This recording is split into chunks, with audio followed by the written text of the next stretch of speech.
Bismillah ar-Rahman ar-Rahim. Madam President, Mr. Secretary General, Your Excellencies.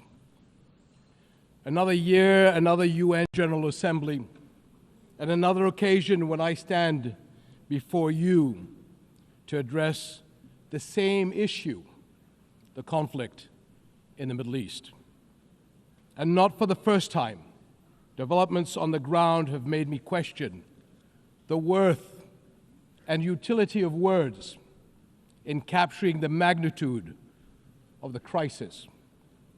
Yet not speaking about it would signal acceptance of the situation and abandonment of our humanity. And that I will not do. Our UN General Assembly was born 80 years ago, pledging to learn from, not repeat, history.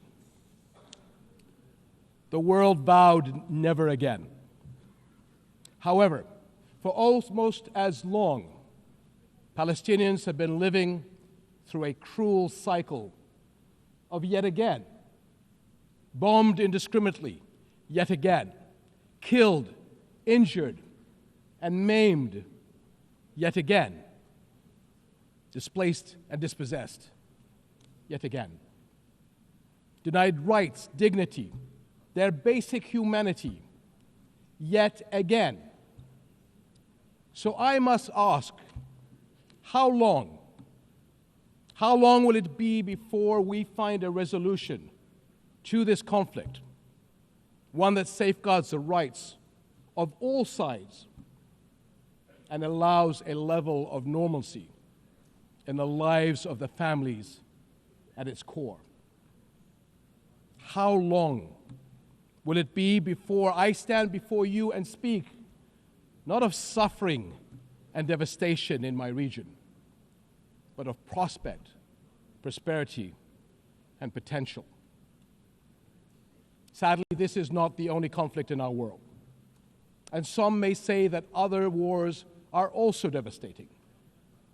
But the Palestinian-Israeli conflict remains unique. It is the longest standing conflict in the world. An illegal occupation of a helpless population by a self-declared democratic nation, and a flagrant violation of repeated UN resolutions, international law, and human rights conventions. A failure that should have elicited outrage and action, especially from major democracies. Instead, it has been met with decades of inertia. My friends, the war in Gaza marks one of the darkest moments in this institution's history. But although it is today's horror, the injustice stretches back decades. The Palestinian-Israeli conflict has been on the UN agenda throughout its 8 decades of existence. How long will we be satisfied with condemnation after condemnation without concrete action? When it comes to the Palestinian-Israeli conflict, it seems that what unfolds in the halls of power is theory. The struggles and suffering on the ground is reality. For decades, we have seen several attempts to achieve a solution by interim agreements and temporary stopgaps, none that delivered on the end game. In fact, many would argue these processes served as a distraction as Israel grabbed more land, expanded illegal settlements, demolished homes, and displaced entire neighborhoods. Muslim and Christian holy sites in Jerusalem have been vandalized and desecrated by those under government protection. And throughout all these years, Israeli families, too, have not been able to live in true security because military action cannot bring the safety they need. Nowhere is that more evident than in Gaza. more than 60,000 Palestinians killed, 50,000 children injured or killed, miles of burnt out rubble, neighborhoods, hospitals, schools, farms, even mosques and churches in ruins, widespread starvation. And what we are seeing is only a glimpse, because never in our modern history has the lenses of international media been obstructed like this from capturing the reality on the ground. Almost 2 years in, and the cruelty of this military campaign continues unabated. Furthermore, the current Israeli government's provocative calls for a so-called Greater Israel can only be realized through the blatant violation of the sovereignty and territorial integrity of its neighbors. And there is nothing great about that. I can't help but wonder if a similar outrageous call were made by an Arab leader, would it be met with the same global apathy? The international community must stop entertaining the illusion that this government is a willing partner for peace. Far from it. Its actions on the ground are dismantling the very foundations on which peace could stand, and intentionally burying the very idea of a Palestinian state. It has shown how little it respects the sovereignty of other countries, as we have seen in flagrant violations in Lebanon, Iran, Syria, Tunisia, and most recently, Qatar.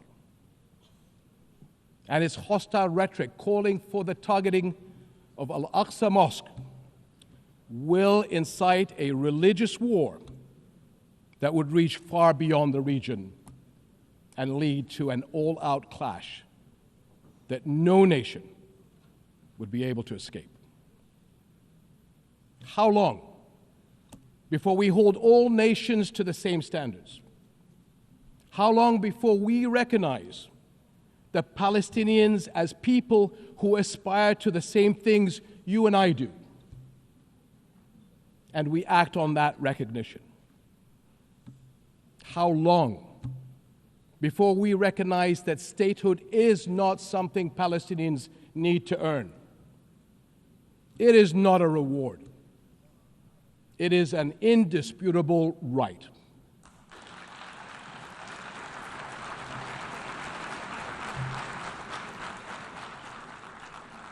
In Jordan, we are determined to work for a world in which people are secure in their homes, are safe to practice their faiths, and are able to live and thrive in dignity. As custodians of Muslim and Christian holy sites in Jerusalem, we safeguard these holy places against actions that violate the city's legal and historical status quo. Compromising the delicate balance in the holy city will turn it into a tinderbox that ignites global conflict. And Jordan is serving as the main base for international humanitarian response in Gaza, working by all possible means to provide critical supplies of aid and food. And we appreciate our regional and international partners. I'm also immensely proud of the many Jordanians, including men and women of Jordan Armed Forces, who are at the heart of this effort. Ground convoys, aircraft crews, doctors, nurses, and mobile medical staff who work even under fire to provide relief. These and countless others carry forward Jordan's deep heritage of compassion and generosity to a people in grave need. My friends, amid such darkness, there is a glimmer on the horizon. We are seeing more nations stepping up on behalf of a permanent ceasefire in Gaza. one that ensures the release of all hostages, unhindered humanitarian aid, and support for the Palestinian people as they rebuild. We all know that force is no foundation for security. It is a prelude for greater violence. Repeated wars are teaching generations of Israelis and Palestinians that their only recourse is the gun. Security will only come when Palestine and Israel begin to coexist side by side. This is the two-state solution, in line with international law and UN resolutions. An independent and viable Palestinian state with East Jerusalem as its capital, alongside a secure Israel living in peace with its neighbors. For almost a quarter of a century, this has been the promise of the Arab Peace Initiative, in which Arab and Muslim partners around the globe extended their hand. My friends, for the past 2 years, we have finally seen the world's conscience stirring in the courage of ordinary people from every walk of life and every corner of the globe, raising their voices as one and declaring, "It has been too long."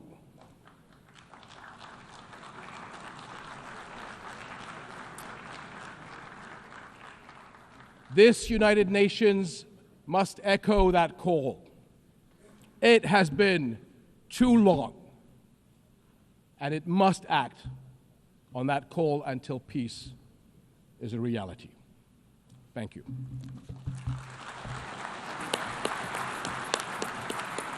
On behalf of the Assembly, I wish to thank the King of the Hashemite Kingdom of Jordan,